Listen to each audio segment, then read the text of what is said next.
요한계시록 20장 6절부터 15절까지의 말씀을 한 절씩 교독합니다. 제가 먼저 읽겠습니다.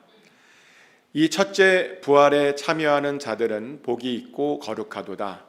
둘째 사망이 그들을 다스리는 권세가 없고 도리어 그들이 하나님과 그리스도의 제사장이 되어 천년 동안 그리스도와 더불어 왕노릇하리라.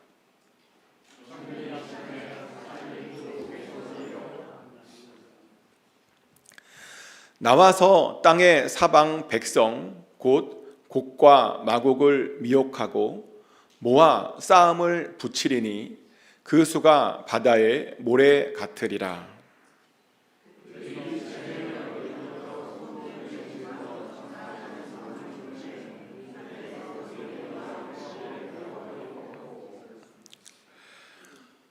또 그들을 미혹하는 마귀가 불과 유황못에 던져지니 거기는 그 짐승과 거짓 선지자도 있어 세세토록 밤낮 괴로움을 받으리라.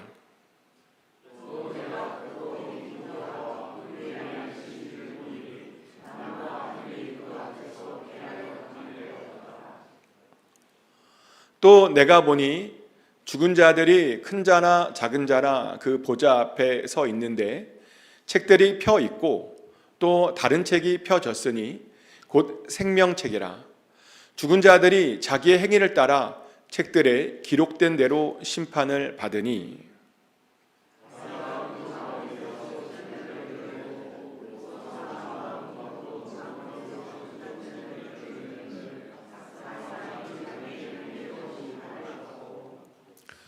사망과 음부도 불못에 던져지니 이것은 둘째 사망 곧 불못이라.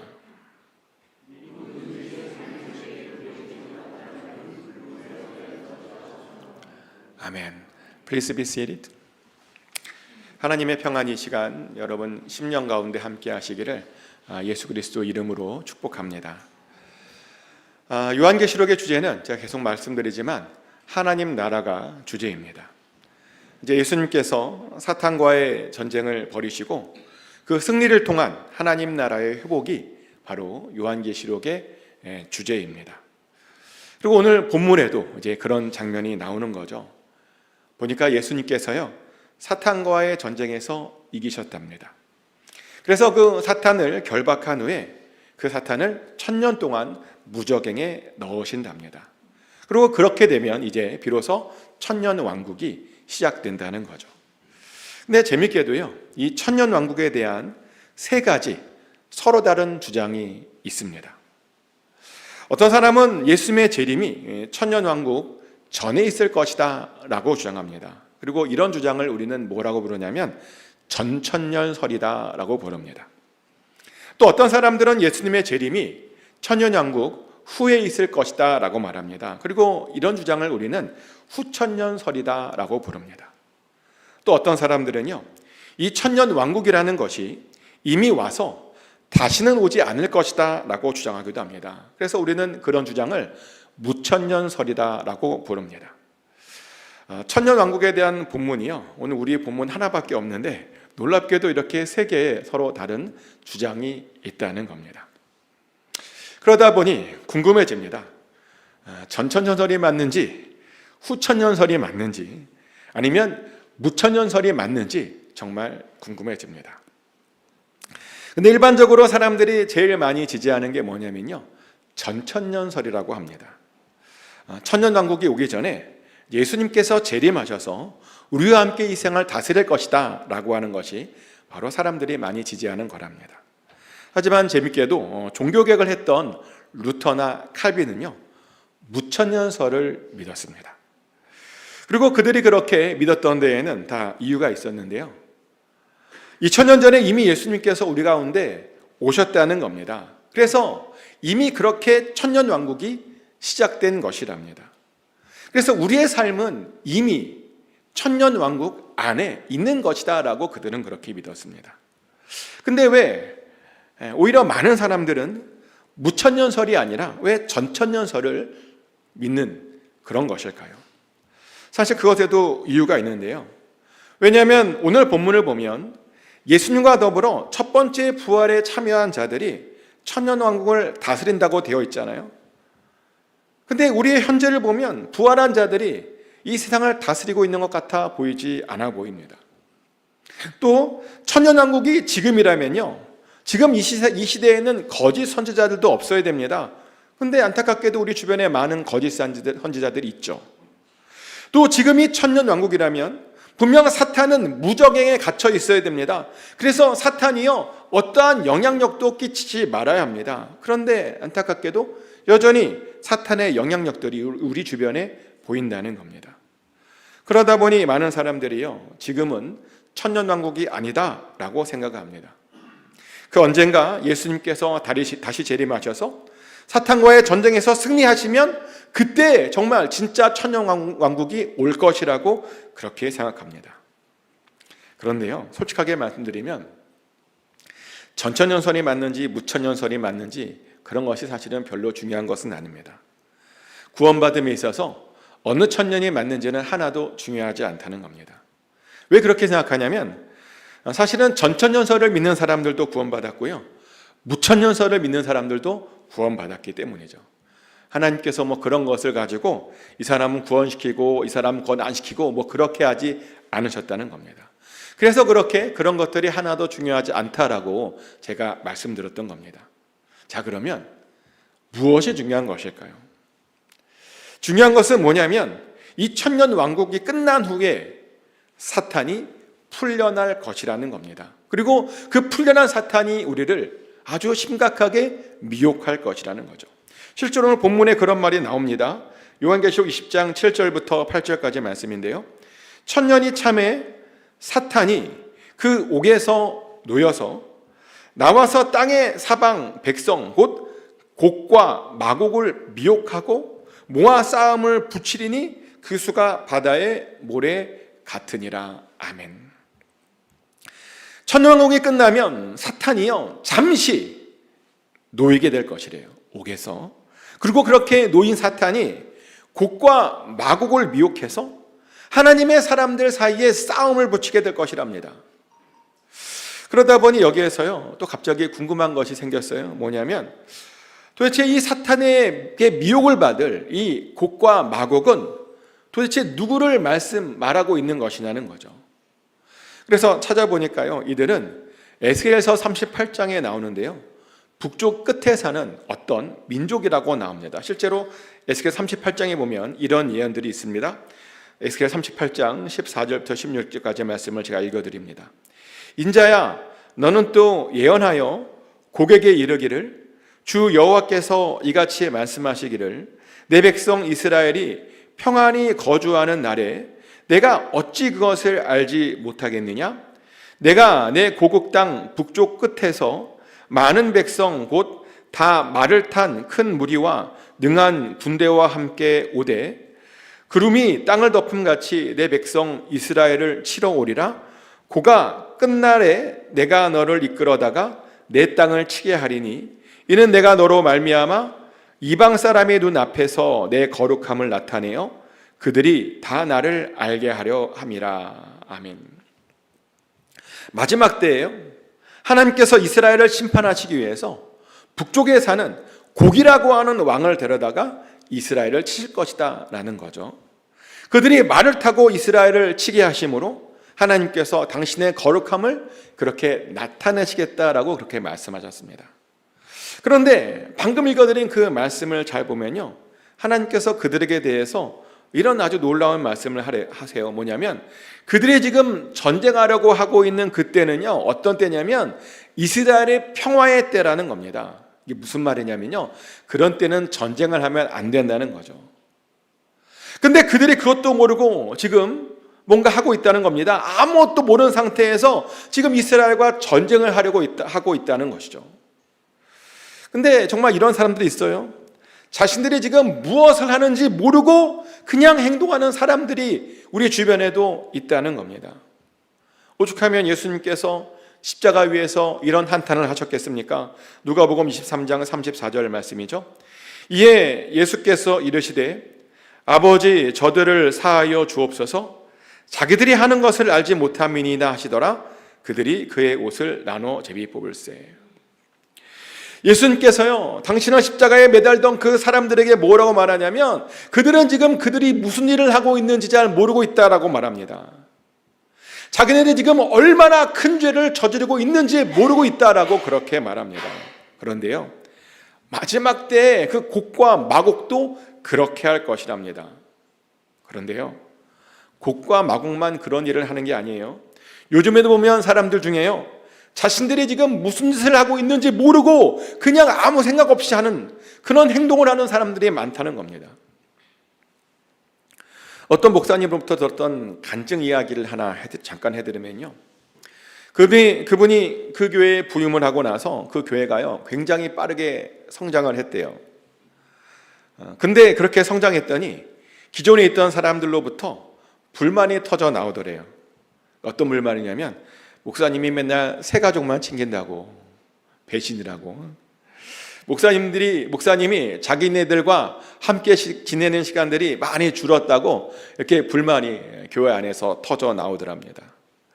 그런데 교회가요 커지게 되면 당연히 새 가족들을 더 신경 써야 됩니다. 마치 가정에 아이가 새로 태어나면 모든 식구들이 그 아기에게 더 집중해 주는 것처럼 교회도 그 새 가족에게 더 많이 집중해 줘야 됩니다.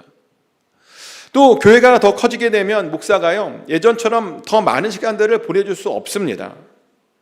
마치 가정에서 아이들이 더 커지면 아이들이 그 부모님들과 함께 보내는 시간들이 자연스럽게 줄어드는 것처럼 교회도 성장하게 되면 그렇게 함께 보내는 시간들이 더 그렇게 많이 보낼 수 없는 겁니다. 아마 우리 교회도 더 커지게 되면 반드시 아마 그렇게 될 겁니다. 새 가족들에게 더 시간을 더 쓰게 될 것이고요, 제가 여러분들과 지금은 굉장히 많은 시간들을 그렇게 생각하지 않을 수 있지만 아무튼 보내고 있지만 만나는 시간들이 더 줄을 수 있을 겁니다. 그래서 어떤 교회는요 바로 그것 때문에, 그런 이유 때문에 교회가 커지는 것을 어떤 교회는 싫어하기도 합니다. 한편으로 이해가 돼요. 근데 그렇다고요 교회를 성장시키겠다라고 하는 하나님의 뜻을 그렇게 거부하는 것은 아주 잘못된 그런 행동입니다. 근데 어떤 사람들은요 보면 하나님의 뜻을 거부하는 사람들이 있습니다. 그래서 일부러 교회의 성장을 방해하는 사람들이 있어요. 실제로 그 목사님의 교회에도 이제 그런 분들이 있었대요. 갑자기 교회가 크게 성장하고 났더니 기존에 있던 사람들이 교회의 성장을 방해하려고 노력하더랍니다. 급기야는 그 목사님께서 앞에서 성찬식을 집례하는데 앞에 나와서 어떤 사람이 상을 엎어버렸대요. 정말 상상도 못할 일이 일어난 거죠. 아니 어떻게 아무리 화가 난다고 그래도 어떻게 나와서 성찬하는데 성찬상을 엎어버릴 수 있겠습니까? 예배를 그렇게 방해하고 있으면서 어떻게 그렇게 크리스찬이라고 말할 수 있냐는 거죠. 그래서 그 목사님이 하시는 말씀이요, 자기는 그때가 목회 생활 중에서 가장 큰 충격이었다라는 그런 말씀을 하더라고요. 근데 더 충격적인 이야기가 뭐냐면, 그렇게 성찬을 엎었던 그 사람이 나중에 책을 썼대요. 근데 책 제목이 뭐냐면, 내가 성찬상을 엎을 수밖에 없었던 이유라는 책을 썼대요. 자기가 나름 하나님과 교회를 위해서 성찬을 엎었다는 겁니다. 자기가 사탄에게 휘둘린지도 모르고 그렇게 성찬상을 엎었다고 그렇게 자랑을 하더랍니다. 이런 자들이 있어요. 본인이 지금 사탄에게 휘둘려서 지금 사탄에게 쓰임받고 있는데도 그것도 모르고 그것을 자랑질하는 그런 사람들이 있습니다. 그리고 그것을 가지고 자기가 하나님께 쓰임받는다고 착각하는 자들이 의외로 많다는 겁니다. 그래서 우리는요, 쓰임받을 때마다 항상 깊이 주의해야 됩니다. 내가 현재 누구에게 쓰임받고 있는지 항상 그것을 살펴야 되고요. 그리고 내가 사탄에게 쓰임받고 있다고 느껴지면 빨리 회개하고 그 일을 그만둬야 됩니다. 근데 천년왕국이 끝난 후에요, 이 곡과 마곡도 그렇게 사탄에게 쓰임받을 것이랍니다. 자기네들이 지금 무슨 짓을 하고 있는지도 모른 채 사탄에게 그렇게 쓰임받을 것이랍니다. 그래서 성도들과 하나님께서 사랑하시는 그 성들을 그렇게 공격하게 될 것이랍니다. 그런데 그렇다고요, 그렇게 또 크게 염려할 필요는 없대요. 왜냐하면 그들이 그렇게 공격을 하겠지만 하나님께서 그 공격들을요 다 막아주실 것이기 때문이랍니다. 그들이 하나님의 성을 둘러싸으면요 하늘에서 하나님께서 그들에게 불을 내려주신답니다. 그래서 그 불로 그들을 다 태워버리신답니다. 그런 후에는 그 마귀와 짐승과 그 거짓 선지자들을요 다시 한번 불과 유황불에 던져 넣어 버리실 것이랍니다. 그래서 그곳에서 정말 그들이 영원토록 밤낮 괴로움을 당하게 하실 것이랍니다. 이것이 바로 천년왕국이 끝난 후에 일어나는 일들에 대한 그런 이야기입니다. 근데 저는요 이 이야기를 보면서 이런 질문이 하나 생기더라고요. 왜 하나님께서는 굳이 천년이 지난 후에 왜 그 사탄을 왜 다시 그들 가운데 풀어주는 걸까? 왜 그래서 사람들로 하여금 그렇게 미혹을 당하게 하는 걸까? 이게 궁금해요. 사탄을 다시 풀어줄 것이 아니라 그냥 영원히 그들을 그 불과 유황물에 그냥 한꺼번에 한 번에 던져버렸어야 되는 것 아닙니까? 그러면 그런 공격이 그런 일들이 두 번 다시 생기지 않았을 겁니다. 근데 왜 하나님께서는 그렇게 하지 않으셨냐는 거죠. 왜? 왜냐면요 하나님께서는 우리의 믿음을 다시 한번 점검하기를 원하셨기 때문입니다. 여전히 사단에게 미혹받는 자들이 있는지 없는지 다시 한번 점검하기를 원하셨다는 겁니다. 그래서 그것을 위해서 다시 한번 그들을 통해서 미혹하게 하신 겁니다. 근데 놀랍게도 그렇게 미혹을 했더니요 실제로 흔들리는 자들이 있었대요. 하나님의 나라를 천년 동안 같이 경험했음에도 불구하고 당황스럽게도 흔들리는 자들이 있었답니다. 사실 이것은 굉장히 충격적인 이야기입니다. 분명 천년 동안 예수 그리스도와 함께 이 세상을 다스렸다니까요 그들이. 근데 어떻게 그런 다스림을 경험해 놓고서 그렇게 흔들릴 수 있느냐는 거죠. 그런데요 얼마든지 그럴 수 있어요. 그리고 실제로 성경에는요 그런 자들에 대한 언급들이 굉장히 많이 나옵니다. 대표적인 것이 히브리서 6장입니다. 히브리서 6장 4절부터 6절까지 보면 이런 말씀이 있어요. 한번 빚을 받고 하늘의 은사를 맛보고 성령에 참여한 바 되고 하나님의 선한 말씀과 내세의 능력을 맛보고도 타락한 자들은 다시 새롭게 하여 회개할 수 없나니 이는 그들이 하나님의 아들을 다시 십자가에 못 박아 드러내놓고 욕되게 함이라. 아멘. 그들이요 하나님의 빚을 받아봤대요. 그들이요 하늘의 은사를 맛보아 봤대요. 그들이 놀랍게도 성령에 참여해 보았답니다. 하나님의 선한 말씀과 내세의 능력도 그들이요 분명히 맛보아 봤대요. 그런데도 그들이 타락했다는 겁니다. 너무 충격적인 이야기 아닙니까? 그런데 이런 일들이 정말 자주 일어난다는 거죠. 이야기 들어보니까 예전엔 교회를 다녔답니다. 심지어 수련회에서요 성령도 체험해 보았답니다. 하지만 자기는 지금은 교회를 다니지 않는답니다. 그리고 앞으로도 다닐 계획도 없고 다니고 싶지도 않답니다. 근데 어떤 사람들은 그러면서 한층 더 나아가 하나님을 대적하는 사람들도 있어요. 그렇게 하나님의 사람들을 미혹하는 사람들이 있습니다. 그런데 하나님께서는 그런 자들을요 절대로 용서하지 않으시겠다고 말합니다. 한때 하나님의 은혜를 경험해 놓고 지금 사단의 편에 서서 하나님을 대적하는 자들을요 절대로 용서하지 않으시겠다고 분명히 말씀하셨습니다. 그래서 그런 자들을 심판하기 위해서 지금 하나님께서 그런 사탄을 끝까지 그 천년왕국 이후에까지 두신 겁니다. 사람들과 알곡들과 가라지들을 구별하기 위해서 천년왕국이 끝난 후에 다시 한번 그렇게 사탄을 풀어버리신 겁니다. 그런 자들을 마저 심판하려고 말이죠. 그리고 그런 자들이 마지막으로 그렇게 심판받게 되면 드디어 새 하늘과 새 땅이 우리 가운데 오게 된답니다.